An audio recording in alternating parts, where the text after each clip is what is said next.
We talk a lot about light. We talk very little about life. Right here, we're saying, as we live, we shall know ourselves. What this means is that in order to know ourselves, we must get in touch with the life force within us. When we say know ourselves, we're not talking about psychology. We're not talking about even shadow work. We're not talking about anything that we normally think of or identify with. The way we learn of ourselves in this new age is to know and use the life force. This is the feeling of the life energy that moves in our bodies. We learn how to bless people. We learn how to pray for people. And not just the saying the words or wishing someone well, but we visualize somebody and then we see them fulfilled with the life energy of God moving through your visualization, through the connection you have with the other person. And you feel that energy move to them. It's not coming from you. It's coming from God. But God needs you. God needs me, needs all of us in order for this to work. Because there's the source, there's the mediator, and then there's the receiver. We put ourselves in the position of being a mediator. So if I visualize somebody ask me to pray for them, say they have an illness. So through my connection with them, and let's be clear, a connection doesn't mean a thing unless there's power moving through that connection. That power is life. That's the life energy of God, the life force from the Son of God, S-O-N-S-U-N. We're talking about a living creative force that we can channel.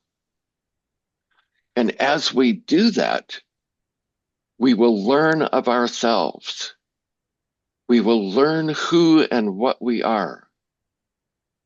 Because all the rest, just philosophy, just ideas.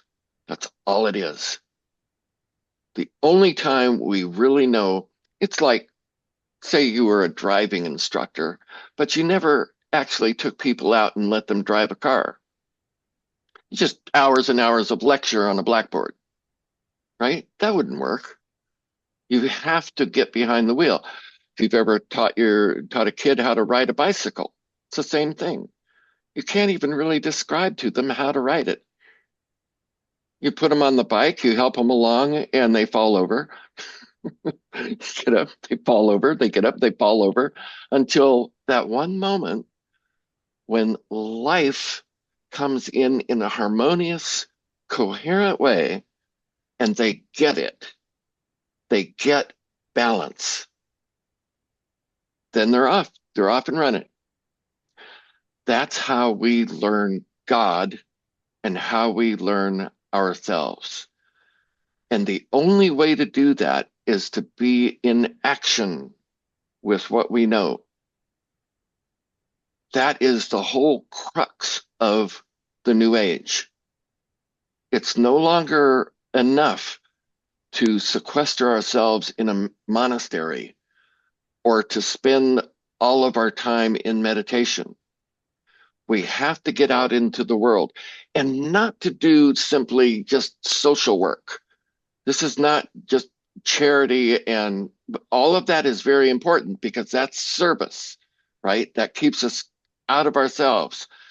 But the real activity that we need to learn and to absorb really into the deepest parts of our being is using the life force, the life energy of God, To the extent if we reach out and shake somebody's hand, we recognize that as a living symbol, and the life power of God moves through us to that person.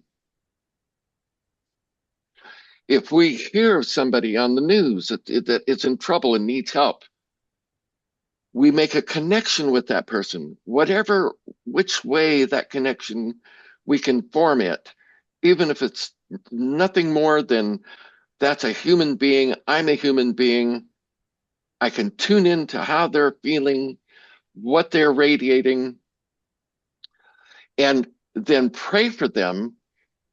But as I pray for them, it is allowing the life energy to move through me to that person. And unless I feel that, you see, when life moves through us, we can feel it. You might not see it, sometimes you do, but you feel it move through you. And it can be a dramatic movement, it can be a very soft, easy movement. Sometimes it's just a knowing.